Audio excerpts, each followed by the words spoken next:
কিশোরগঞ্জের হাওর অঞ্চলে ব্যস্ত সময় পার করছেন কৃষকরা। ভোর থেকে কাঁধে কোদাল নিয়ে দলে দলে ছুটছে তারা। সবার গন্তব্য হাওরের ফসলি জমি। কেউ মহিষ দিয়ে হাল চাষ করছেন, কেউ বা রোপণ করার জন্য চারা তুলছেন, আবার অনেকে দল বেঁধে নেমেছেন ধানের চারা রোপণে। এভাবেই সূর্য ওঠার আগেই তাদের কর্মব্যস্ততা শুরু হয়। আমরা তো এটাই দিয়ে অনেক সংসার চালানো। আমরা বছরে এক ফসল লাগে রেস্তি। তবে সারের দামে হতাশ কৃষকরা। তারা বলছেন সার, কীটনাশক সহ অন্যান্য কৃষি উপকরণ কিনতে হচ্ছে চড়া দামে। অপরদিকে বাজারে ধানের দাম কম হওয়ায় লাভের মুখ দেখতে পারছেন না তারা। তবে সবকিছুর পর ধানের ভালো ফলন ও বাজারে ন্যায্য দাম পাওয়ার আশা করছেন কৃষকরা। সার সুর পাওয়া যায় না সঠিকভাবে, খেতে সার দিতে পারি নাই। টাকা নিয়ে গেলে দেখা গেছে আমরা সার পাইতেছি না।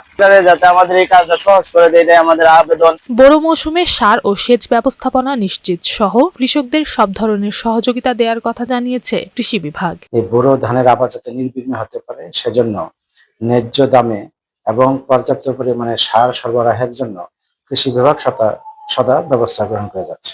এবার জেলায় 1,68,000 হেক্টর জমিতে বোরো ধান আবাদের লক্ষ্যমাত্রা নির্ধারণ করা হয়েছে।